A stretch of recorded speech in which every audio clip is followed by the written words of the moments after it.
Good morning, 8th class. How are you? I hope you're fine. And how's your life? It's getting along with any awesome? No? It's a good. Okay 8th class, आप लोगों को पता है संस्कृत का पहला chapter था जो complete हो चुका है। उसके मैंने क्वेश्चन आंसर्स भी आपको बताए हैं, आप लोगों को वीडियो सेंड किए हैं। आप लोगों को यदि समझ में नहीं आता तो मैंने आप लोगों से कहा था कि आप लोग उसको अच्छी तरह देखें, और अगर फिर भी नहीं आ रहा है तो आप लोग मुझे व्हाट्सअप पर या मेरे व्हाट्सअप पर मैसेज कर सकते हैं। प्लस आपका जो ग्रुप है उसके अंदर आप मुझे मैसेज कर सकते हैं, प्लस आप मुझे कॉल भी कर सकते हैं कि मुझे ये समझ में नहीं आया। तो बच्चों आगे हम बढ़ते हैं, हम लोग पढ़ेंगे आज सेकेंड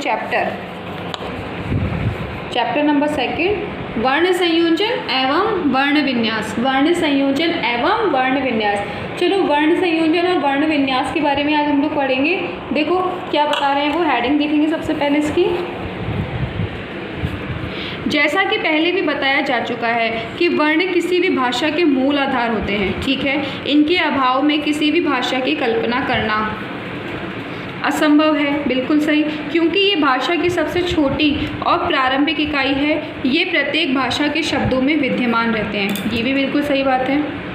वर्ण संयोजन, चलो अब हम लोग वर्ण संयोजन के बारे में देखते हैं। उससे पहले मैं आप लोगों को एक बार ऊपर की जो हेडिंग दी गई वो समझा दूँ। देखो इसने कहा कि जैसा कि पहले भी बताया जा चुका है कि वर्ण किसी भी भाषा के मूल आधार हैं। बच्चों लैंग्वेज चाहे कोई भी हो, चाहे हिंदी, इंग्लिश, गुजराती, मराठी, पंजाबी, सिख, संस्कृत, अरबी, फारसी, कुछ भी हो, वर्ण जो होते हैं ना, वर्ण सब में यही आते हैं। भाई इंग्लिश के अंदर क्या होता है, सिंबल्स बोल देते हैं अपन, क ख ग ना हो करके ABCD होती है ना, उनसे तो मीनिंग्स बनती है। उसी प्रकार से आप लोगों के और जो लैंग्वेज होती है मराठी वगैरह या ये, हाँ बस ये होता है कि जैसे दक्षिण लैंग्वेज होती है आपकी, दक्षिण भाषा होती है, कन्नड़ वगैरह, ठीक है, मलयालम, इनके सिंबल्स अलग होते हैं, है ना, इनके सिंबल्स अलग होते हैं, तिब्बती सिंबल्स अलग होते हैं। अदरवाइज़ हमारे हिंदुस्तानी लैंग्वेज के अंदर जो भी देखे जाएंगे, पंजाबी वगैरह जो लिखने की कोशिश की जाती है, जो सिंबल्स आपको दिए जाते हैं, वो छोटे छोटे से वर्ण होते हैं। उन वर्णों की सहायता से ये क्या होता है, वर्णों की सहायता से शब्द बनते हैं, शब्द से वाक्य बनते हैं, ठीक है, तभी भाषा की पहचान होती है। चलो वर्ण संयोजन के बारे में देखते हैं।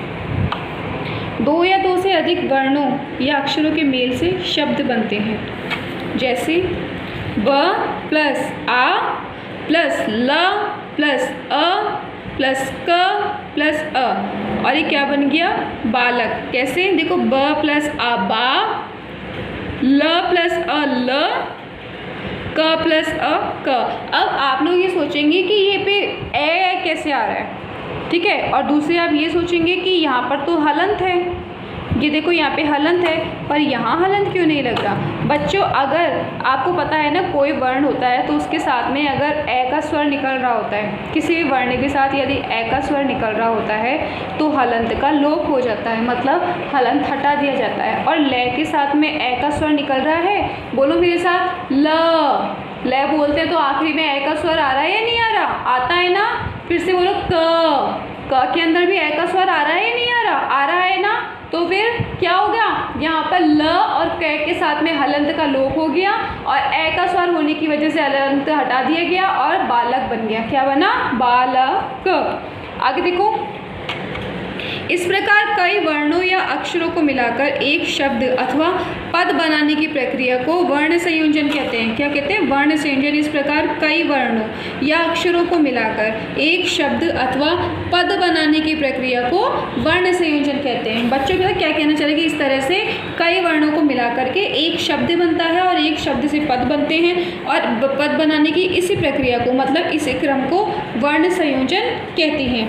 अथवा कई वर्णों या अक्षरों को जोड़कर शब्द बनाने की प्रक्रिया को वर्ण संयोजन कहते हैं। ये तो वही चीज़ है बच्चे जो मैंने आपको बताया था कि भाई वर्णों की सहायता से शब्द बनते हैं, ठीक है ना, शब्द बनाने की प्रक्रिया को वर्ण संयोजन कहते हैं। हाँ, ये भी डेफिनेशन सही है, और जो ऊपर डेफिनेशन दी गई है, इस प्रकार कई वर्णों या अक्षरों को मिलाकर एक शब्द अथवा पद बनाने की प्रक्रिया को वर्ण संयोजन कहते हैं, तो वो डेफिनेशन भी बिल्कुल करेक्ट है। चलिए आगे देखिए, कई वर्णों या अक्षरों को जोड़कर शब्द बनाने की प्रक्रिया को वर्ण संयोजन कहते हैं, ठीक है। आज के हमारे ये एग्जाम्पल्स दे रखे हैं इसने, चलिए मैं आप लोगों को समझाती हूँ। पहला देखिए, क प्लस अ प्लस प प्लस ओ प्लस त प्लस अ प्लस विसर्ग। ठीक है, इसने क्या शब्द बनाया? कपोतः।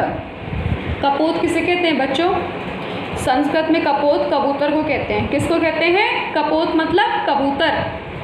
चलिए देखिए, क प्लस अ बन गया क, यहाँ पर कै का लोप हो गया, सॉरी हलंतु का लोप हो गया। आगे आता है प प्लस ओ पो, त प्लस अ त और आगे विसर्ग। ठीक है, तो क्या बन गया ये? कपोत। समझ में आया? क प्लस अ प्लस ल प्लस अ प्लस म प्लस अ। चलिए बाद में देखते हैं कि वो क्या बता रहा है, पहले अपन खुद ही करते हैं। क प्लस अ क, ल प्लस अ ल, म प्लस अ म। तो मेरे हिसाब से कलम बनना चाहिए, देखते हैं क्या है। यस, कलम। अब आगे आप देखिए, न प्लस आ ना बन गया, ट प्लस आ टे, क प्लस अ क और म। नाटकम होना चाहिए, देखते हैं। बिल्कुल, ये तो नाटकम ही है। भ प्लस अ भ, व प्लस अ व, न प्लस अ न और म। भवनम होना चाहिए बच्चों।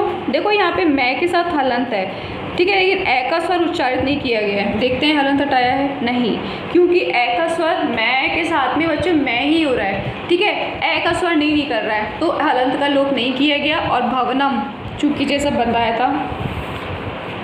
अब देखिए क प्लस री, बच्चों यहाँ पे जो री लगा रखा है ना, री से ऋषि, जब भी कभी किसी भी वर्ण के संयोजन में आपके यहाँ री से ऋषि आ जाए किसी भी वर्ण के साथ में, तो समझ लो वह यहाँ नीचे री की मात्रा लगेगी, तब यहाँ पर री से ऋषि लिखा हुआ है। ठीक है, क प्लस री क्र, श प्लस अ श और क प्लस अ क विसर्ग, क्री श क ह, कृषक। देखते हैं कृषक। अब आगे देखिए, श प्लस अ श, र प्लस ई री, र प्लस अ र और म, श री र म। शरीरम। क्या हुआ? शरीरम। शरीरम हुआ नहीं है? चलिए लिख देखते हैं क्या होना चाहिए। बिल्कुल शरीरम है। देखो बच्चों, मैं लास्ट में जो मैं आया है उसके साथ में ए का स्वर नहीं निकला, इसलिए हलंत का लोप नहीं हुआ है। ओके, आगे देखिए 7 इसमें, स प्लस व प्लस अ प्लस त प्लस अ प्लस न प्लस त प्लस र प्लस अ प्लस त प्लस आ। देखते हैं ये क्या शब्द बन रहा है। देखो, स प्लस व प्लस अ, सव त सवत,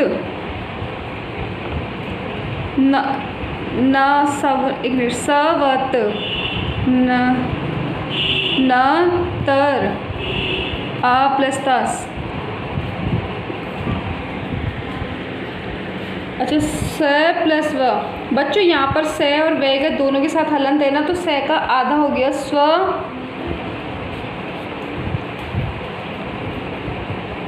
त न त प्लस रे। बच्चों तय और प्लस रे क्या बनता है? त्रय। जानते हो ना, त्रय बनता है त्रय से त्रिशूल, प्लस आ स्वतंत्रता। स्वतंत्रता। थोड़ा सा आपको ये डिफ़िकल्ट लगेगा बच्चों, ठीक है, ये डिफ़िकल्ट लग रहा है आपको, मैं समझ पा रही हूँ, लेकिन मैं अपनी तरफ से कोशिश करती, अगर आप लोग सामने होते तो मैं बोर्ड पर समझाने की कोशिश करती इसको, बट कोई नहीं। देखिए आगे क्या है। 8, प प्लस र प्लस अ प्लस ण प्लस आ प्लस म प्लस अ, प प्लस र।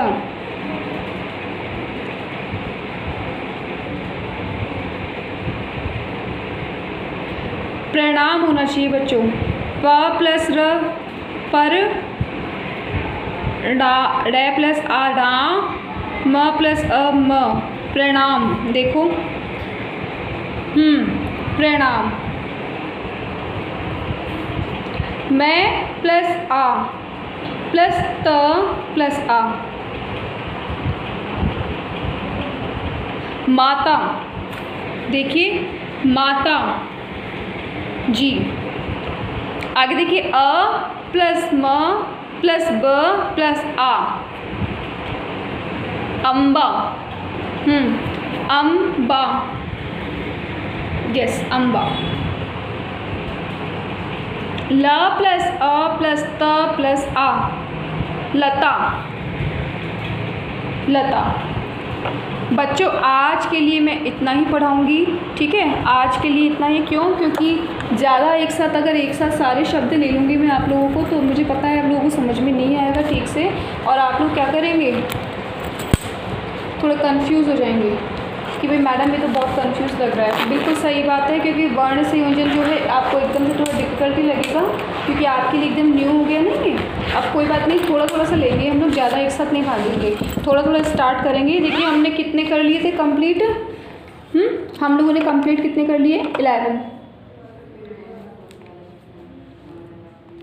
ठीक है, 11 हम लोगों ने कंप्लीट कर लिए हैं। 11 पर मैंने आज टिक लगा दिया है, ये देखिए 11 तक हमने कर लिया है, 11 तक हमने टिक लगा दिया है। कल हम 12 स्टार्ट करेंगे, लेकिन आप लोगों को ये 11 जो मैंने दिए हैं आप लोगों को सबको ये घर पर पढ़ने होंगे। अगर आप लोग पढ़ेंगे तभी समझ में आएंगे, और ख़ुद से सॉल्व करने की कोशिश करना, बुक में से मत देखना, खुद से वर्ण संयोजन बनाकर सॉल्व करने की कोशिश करोगे तो आप लोगों को अच्छी तरह बेटरली समझ में आएंगे।